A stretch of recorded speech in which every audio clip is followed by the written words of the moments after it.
हरे कृष्ण। आज हम ज्येष्ठ मास का तीसरा और चौथा अध्याय अध्ययन करेंगे। पहले हम तीसरा अध्याय आरंभ करते हैं। व्रत वर्णन का महात्म्य है। स्कंद जी कहने लगे कि हे मुनियों, सब पापों का नाश करने वाला ज्येष्ठ मास के दिनों का महात्म्य और संपूर्ण जल दान का महात्म्य कहता हूँ, आप श्रवण करें। ज्येष्ठ शुक्ला एकम से लेकर ज्येष्ठ शुक्ला दशमी पर्यंत पवित्र दशहरा नामक व्रत करना चाहिए। प्रतिदिन गंगा जल के पवित्र जल में स्नान करना चाहिए। समस्त तीर्थों के अभाव में जो भी जल मिले वह भी गंगा जल के समान ही कहा गया है।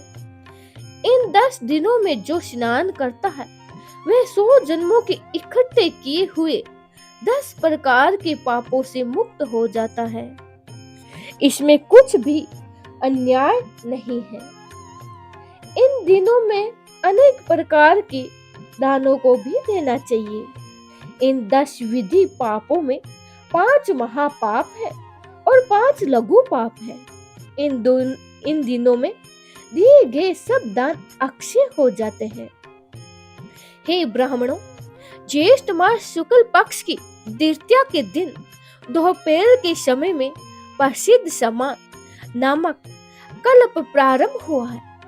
उस द्वितीया के दिन सामान नामक कल्प में स्नान, दान, श्राद्ध तथा ब्राह्मण भोज कर्म को करना भगवान विष्णु के निमित्त जो भक्ति और श्रद्धा से करते हैं उनको कोटि गुना अधिक फल प्राप्त होता है। और ज्येष्ठ शुक्ला तृतीया के दिन पंच अग्नि साधक नामक व्रत आरंभ होता है। पंच अग्नि साधक व्रत का मास तक करने से मनुष्य समस्त पापों से छूट जाता है और तेज में सूर्य के समान हो जाता है। इसमें कोई संदेह नहीं है। इस तृतीया के दिन विशेषतः रंभा व्रत करना चाहिए। साधवा विधवा सभी स्त्री इस व्रत को सौभाग्य सिद्धि के लिए करें। हे ब्राह्मण ज्येष्ठ, इसी तृतीया को वामन कल्प का व्रत प्रारंभ करता है। अतः तृतीया के दिन दही और चावल का दान करने से भगवान वामन संतुष्ट होते हैं। आज के दिन ही विधि पूर्वक श्राद्ध, तर्पण और ब्राह्मण भोजन करने के कर्म को करना चाहिए। 1 मास तक ब्राह्मणों को दही का भोजन कराना चाहिए। शुक्ल चतुर्थी के दिन कपिल ऋषि के पवित्र आश्रम में कुंड से 4 भुजाधारी विनायक गणेश जी प्रकट हुए। इसीलिए चतुर्थी के दिन भोजन न करें और सब लोग गणेश जी का महा उत्सव मनावें। पंचमी के दिन घी में पके हुए मालपुए आदि से ब्राह्मणों को भोजन कराना चाहिए। और पहले इसी शुक्ल चतुर्दशी के दिन सती उमा प्रकट हुई थी और इसीलिए स्त्रियां इसी चतुर्थी को सौभाग्य वृद्धि के लिए उमा पार्वती का विधित उपचारों से पूजन करें तथा गीत नाच आदि उत्सव करें। संतान की इच्छा हो तो शुक्ल षष्ठी के दिन स्त्रियां जल, वस्त्र, पुष्प, सुगंध वस्तु, हवन आदि के द्वारा उमा यानी पार्वती जी की पूजा करें। ज्येष्ठ शुक्ल सप्तमी के दिन ज्येष्ठ नक्षत्र के अंत में जो उमा का पूजन नहीं करता है उनके यहाँ ज्येष्ठता यानी दरिद्रता का वास होता है। इसमें सैन्य नहीं है। इसीलिए दरिद्रता से भयभीत मनुष्य को सप्तमी के दिन उमा का पूजन और दशमी के दिन विभव विस्तार के अनुसार गंगा जी का पूजन करना चाहिए, जिस कारण लोग पावनी गंगा दशमी के दिन स्वर्ग से अवतीर्ण हुई। अतः दशम, एकादशी, बारस इन तीनों दिनों में एकादशी का व्रत साधक कहा गया है। एकादशी का व्रत समस्त पापों का नाश करने वाला है। इसका व्रत निर्जल उपवास करने से सिद्ध होता है और त्रयोदशी से लेकर पूर्णमासी तक 3 दिन में का जो भी उत्तम व्रत कहा गया है। यह व्रत वट सावित्री नाम से प्रसिद्ध है, स्त्रियों को सौभाग्य देने वाला है। उन दिनों में वट वृक्ष के मूल भाग में जल सिंचा करे और वट वृक्ष के समीप ब्रह्मा, यमराज, सत्यव्रत और सावित्री का पूजन करें। इस तरह निद्रा, आहार, भोजन का त्याग कर 3 दिन व्रत करें। इसी प्रकार कृष्ण पक्ष में भी 3 दिन का व्रत करके परिवार एकम के दिन पारणा करें। यह नित्य व्रत है।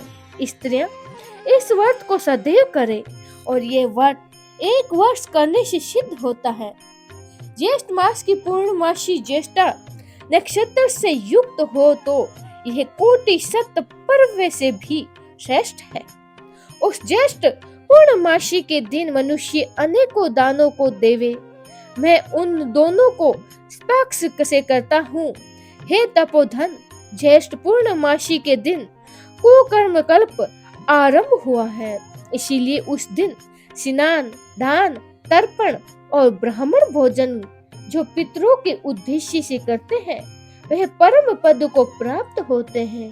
हे भूषुर, सतयुग के आरंभ में जिस ज्येष्ठ पूर्णमासी के दिन मनंतर कल्प आरंभ हुआ, इसीलिए उस दिन श्राद्ध दान करना पितरों को तृप्ति दया कर कहा है। इस प्रकार देवताओं से पूजित इस ज्येष्ठ मास में बहुत से व्रत कहे गए हैं। इति श्री ज्येष्ठ मास महात्म ज्येष्ठ मास व्रत वर्णम 3रा अध्याय समाप्तम। बोले श्री कृष्ण भगवान की जय हो। तो आइए भक्तों, अब हम आरंभ करते हैं 4था अध्याय, पंच अग्नि साधन, विधान और उसका महात्म्य। ऋषि लोग कहने लगे, हे स्कंद जी, आपने पंच अग्नि साधन व्रत का वर्णन किया है। अब आप कृपा करके यह कहिए कि किसी कार्य की इच्छा रखने वाले अपनी कामनाओं की सिद्धि के लिए इस व्रत को कब करें और इसकी विधि क्या है। जिस प्राचीन व्रत के प्रभाव से गिरजा पार्वती जी सर्वपद को प्राप्त हुई और इसका पंच अग्नि साधन नाम कैसे हुआ, यह सब अर्थात आप हम लोगों से कहिए।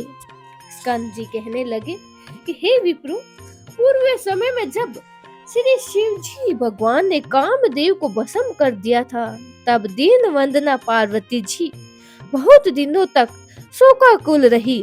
इसके पश्चात अपने पिता के घर में जाकर रहने लगी, परंतु कहीं भी सुख न मिला। उस समय हिमालय में वासी ऋषियों के आश्रमों में जाकर पार्वती जी ने शांति का उपाय को पूछा। इस प्रकार पूछने पर सप्त ऋषियों ने भृगु ऋषि से कहने लगे कि हे महाभागो, तुमने अति उत्तम प्रश्न किया है। मैं तुम्हें विस्तार पूर्वक कहता हूँ, इसका उत्तर देता हूँ। ज्येष्ठ मास के तृतीया के दिन प्रातः काल मनुष्य शुद्ध जल से स्नान करे और नित्य कर्म करके शुक्ल वस्त्र धारण कर अपने घर को आए और पुण्यवान वाचक के पश्चात ब्राह्मणों को पूजन कर समधियों से प्रतिपचार अग्नि को लेकर के यथाशक्ति उनका पूजन करें और उन अग्नियों के मध्य भाग में बैठकर सूर्य नारायण की तरफ ही अपनी दृष्टि को, जब तक सूर्य नारायण अस्त ना हो, उनकी तरफ ही अपनी दृष्टि को रखें और इंद्रियों को वश में रखकर स्थिर रहे। इस प्रकार निहारा और जितेंद्रिय रहकर इस मास का व्रत करें। ऋषि के वचनों को सुनकर पार्वती जी अति प्रसन्न हुई और शिव जी के प्रसन्न अर्थात 12 वर्ष तक इस व्रत को प्रति माह करती रही। इस व्रत के प्रभाव से शिव जी महाराज मोह को प्राप्त हो गए और पार्वती जी कहाँ गए ऐसा विचार करने लगे।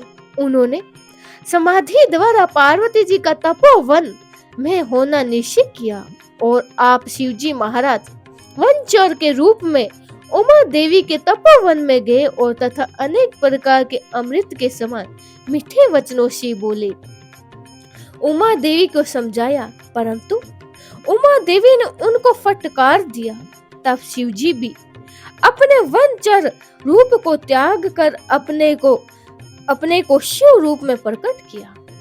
और पार्वती जी ने जब शंकर भगवान को देखा तो लज्जा के मारे अपना सिर नीचा कर लिया। भगवान शिव ने बड़े ही आनंद से पार्वती जी को अपनी गोद में लेकर करके लिंग किया। इस समाचार को सुनकर राजा हिमावान भी वहां आ गए और शिव जी से मिलकर विविध उपचारों से शिव जी को महापूजन का किया। और श्री शिव जी राजा हिमावान और तपोवन के वासियों की आज्ञा लेकर पार्वती जी को अपनी अर्धांगिनी बनाकर कैलाश पर्वत को चले गए। स्कंद जी कहने लगे कि हे ब्राह्मणों, मैंने आपसे पंच अग्नि साधन व्रत का विधान कहा है। अब आप ज्येष्ठ मास का और भी क्या महत्व सुनना चाहते हो? ये व्रत सब कामनाओं को पूर्ण करने वाला है। अनेक मनुष्य द्वारा पहले किया गया तथा यह व्रत धर्म, अर्थ, काम और मोक्ष के लिए श्रेष्ठ साधन है। जो मनुष्य इस व्रत को भगवान जगदीश की तुष्टि और पुष्टि के लिए करते हैं, वह इस लोक में समस्त कामनाओं को पाकर अंत में ब्रह्म लोक को प्राप्त होते हैं। इति श्री ज्येष्ठ मास महात्म पंच अग्नि साधन व्रत विधान चौथा अध्याय समाप्त हुआ। बोले श्री कृष्ण भगवान की जय हो। हरि शरणम।